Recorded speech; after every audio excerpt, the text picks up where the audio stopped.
part of the author series to be meeting from the UK, Mike Southon. How are you, Mike? I'm extremely good. I'm extremely good. It's awesome to see you again. It's been a brilliant little chat before we have this chat. Yet, I'm going to start off with just 5 little questions today. And the Sure. first one is, tell us a little bit about you Mm-hmm. and why did you write your latest book? Okay. Well, so I've been an entrepreneur for about 40 years, and I was very lucky in that the first startup I worked on with some friends from university was an instant success.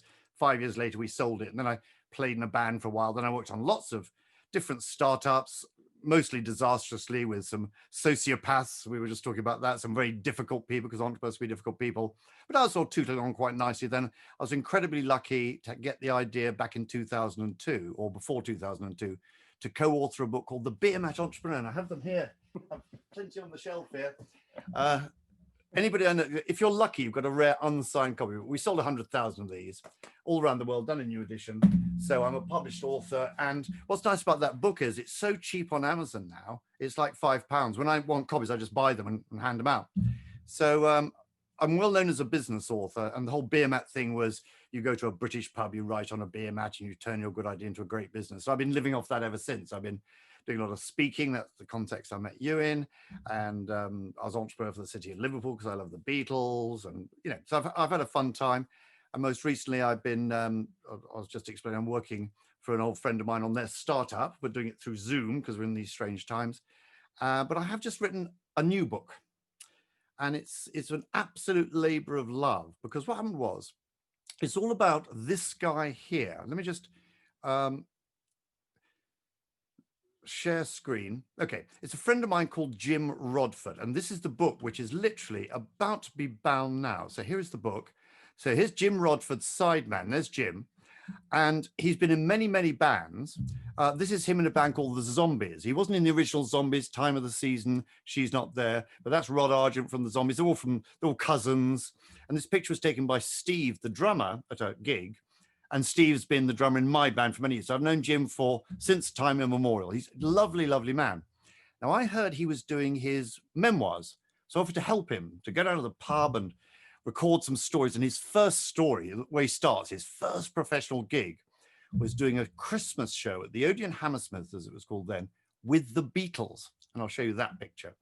So I'll stop share that, and I'll just show the picture of, here are the Beatles on stage at the Hammersmith Odeon. So you see at the front, there's Paul, there's George, there's Ringo, there's Paul, there's Jim there. He's in a band called the Mike Cotton Sound, with these guys here, who were the hardest working band in the 60s. They were gigging 7 nights a week for about 8 years, until he joined a band called Argent, which is a very popular band, Hold Your Head Up. And then he was in the Kinks, and then he was in the Zombies and so on.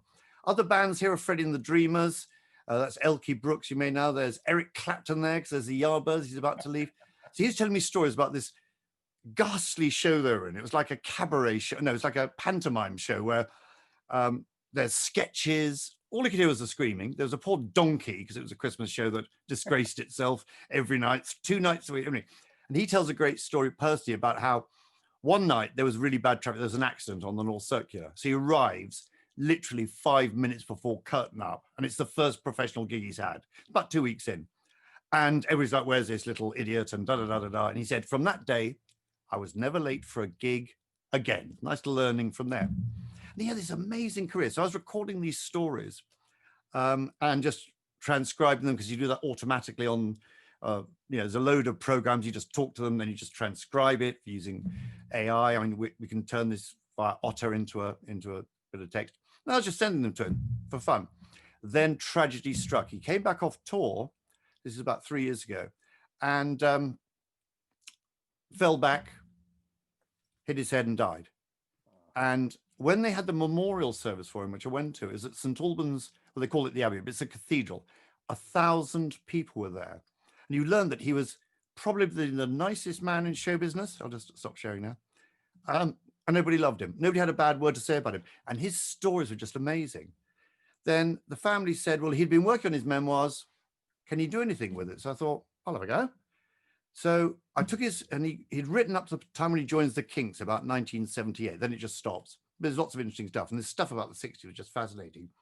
So I thought I'll just interview all the people in this band called the Mike Cotton Sound, and I heard all the stories of what it was like to be in a band doing literally 7 nights a week for weeks on end, no motorways, and they're all meeting up at the same pubs and just stories. And then later, I mean, he played with James Brown, Aretha Franklin, and you name it, he played with them.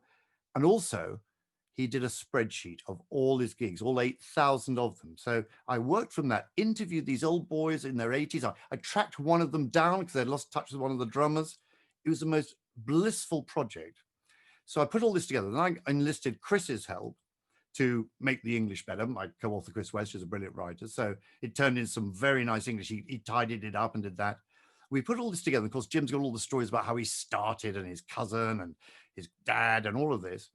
And we put it together into this book. The cover was, I'll just share again.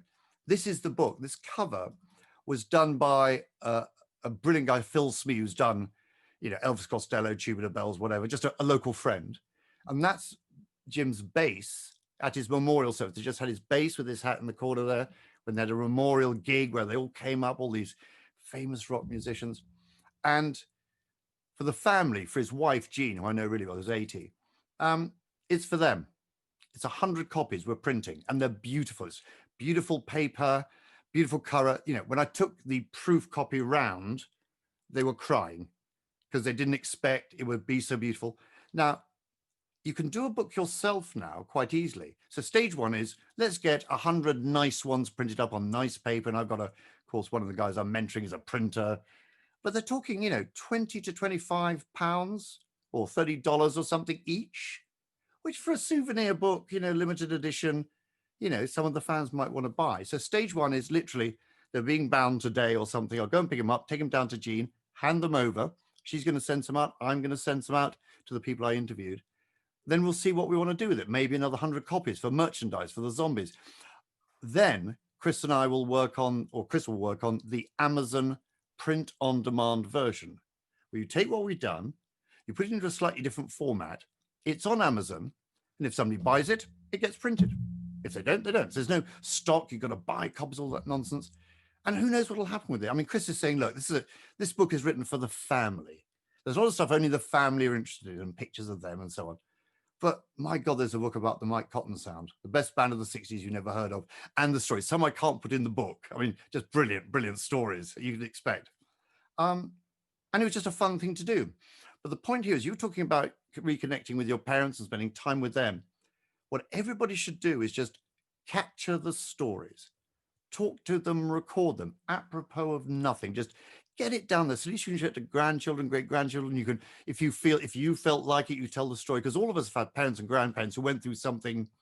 My parents went through World War II. My mother was in Germany. My father was fighting in the Royal Artillery. I wish I'd got all of that stuff down, literally apropos of nothing. And of course, you meet a lot of people in retirement homes, and let me just stop showing that. And all they want to do is talk about the old days. And you just want to, somebody can record them, the family can record them, and you can produce these books. And again, you're not thinking, are we going to make any money? I mean, Jim's book may sell 100,000 copies, it may not. We don't know, we don't care. But it's just such a, and I mean, I spent a lot of hours on this book, but of course I'm working from home. I was recording people from home. It's a nice, easy thing to do. But me hearing these firsthand stories of, when he's watching James Brown's sound check and he says, hey, you're that good guy in the band, come on up and play. And you can just imagine that. And then as the book goes out, it'll be, people will read it. And I'm really hoping that an individual somehow gets hold of the book and said, that was me, because in his spreadsheet, it says 1980, him and the Kinks, with Ray Davies, big shows, I don't know, Seattle, Superdome, man falls through roof. I mean, please God, that was it. That was me. I fell through the roof, and there'll be it's collecting the stories. So here's a book which there may only ever be 100 copies. I have had so much fun. I've learned stuff about my passion, the 60s, about the Beatles that nobody ever knew, because after that, Paul McCartney decided to do an album with a lady called Mary Hopkin called Postcard. There were some hits of that. The Mike Cotton Sound with the rhythm section. So they were in Abbey Road with Paul McCartney in between the White Album. I'm just like, I've died and gone to heaven. So if you like that kind of stuff, capturing the stories, apropos of nothing, and then we get into, there's a lot of people in retirement homes bored. want to tell the stories, and it's a good excuse for the family to go and say, tell the story again. And also, if they can't remember the story anymore, how they met their wife, husband, then you realize that Alzheimer's is happening. Because that was a story, you've heard it 100 times. Oh, is John here, my husband? Okay, there's a you and I talk about purpose a lot. I mean, the purpose of this is just immense, and that's just the best fun ever. I'd like to say it's as much fun as a Beermat Entrepreneur, but selling 100,000 copies after doing a book is kind of fun too. But there we go. So that's what I've been working on. I hope it's brilliant, Mike. And there's so many stories behind the stories of that. I do love the idea because it sounds like this passion project, because you've been passionately exploring the Beatles journey, and then to find this as another beautiful way to be of service is such a wonderful testimonial for being curious, being a learner, and there now being a storyteller and continuing to share people's stories and being a voice for other people's stories. Well, exactly. And then, what goes around comes around. Because if I share the screen again, this picture, well, the picture that's in the book is a picture that I saw on a photo live, because one of the members of this Mike Cotton Sound said I was there, because it's the guy here. Where is he? There, this guy here. That's John Beecham, the trombone player. He'd been in an article where Mirror Pics, or a picture agency, produced a picture. It's one of these other shots. But by a weird coincidence, the guy who did the cover said, I have the other pictures. I bought them, so I own them. So this particular one, which is very similar to the one in the book, which I licensed, it cost me a few pounds. It didn't cost anything. This one, what we're going to do is we're going to blow this up, and it's going to go into the Liverpool Beatles Museum in Matthew Street. Because as you know, I know Pete Best and Rogue Best. So that'll be there in the Beatles Museum with the funny story, not all of the story, but and so Jim and his family will be there in the Beatles Museum, so they can go up, they can say, look, there's Jim, sat next, there's Elkie Brooks, just in front of Ringo and John. It's just another lovely story. And so literally my job next week, once I got the books, is take this transparency down to my local Snappy Snaps, where you get things blown up, get it turned into a beautiful thing. And I will look at that and just think, that was me. I made that happen for everybody. And Rogue, who's this brilliant music, you've got to come to Liverpool, because I don't know if you know the story. When I met Rogue Best, Pete's brother, he had 1,500 pieces of Beatles memorabilia in a lockup. And I thought that was an offense against God. And I kind of talked him into taking the idea of a museum more seriously. Now he has a museum. And I was there on the opening night, and Pete came up and said, hi, Mike, how are you doing? And thanks so much for your help. And there's this museum with all the memorabilia, because there's a thing called the Beatles story, which is just a story. I mean, it's fine, but this is Rogue's own stuff that I can point to that and say, if it wasn't for me, that wouldn't be there. It's not true, but you know what I mean? It's like the nice legacy you leave behind. Nobody knows it's me, but you do. And making a difference is something that has resonated with you and I almost in every conversation we have. Let me get back to a couple of my little questions. And thank you so much for sharing that. Now, what's fascinating is that I'd like you to distill the book, this latest book, down into a key theme or one main takeaway. Okay, it's Sideman, the story of Jim Rodford, the guy, unless you know about the bands, you'll never have heard of, who literally, they're a bit like the guys in my band. They turn up, they play like God, I feed them, I pay them, they go home, and I don't get any grief. He is the ultimate one of those. And there's 100 stories of the band are falling out, but Jim's holding it all together and all of that. Just the nice guy. I mean, he played in my band once. And I remember asking his son, Steve, does he know these tunes? He says, Mike, he can play anything. Trust me on this. Just, it's his life story. It's his memoirs, then whatever else I'm putting onto it. Of course, it's a never-ending project. Because, I can do something on the Mike Cotton Sound. I can talk about this band Argent he was in, which so nearly made it to be one of the biggest bands in the world. It's a story. Then he joins the Kinks and so on. It's a timeline. So that's where you always start with somebody's memoirs. Let's start when you were born. What can you remember? Then tell me the stories. Tell me the stories. Then from all of them, I mean, even from Pete Best, who was in the Beatles for 2 years, I've heard stories from him I haven't seen in the book. He's just in the pub and he's having a drink. Oh, I'll tell you something funny that happened once. I'm like, and I'd love to sit with him and with the other people and just make sure these stories just don't disappear.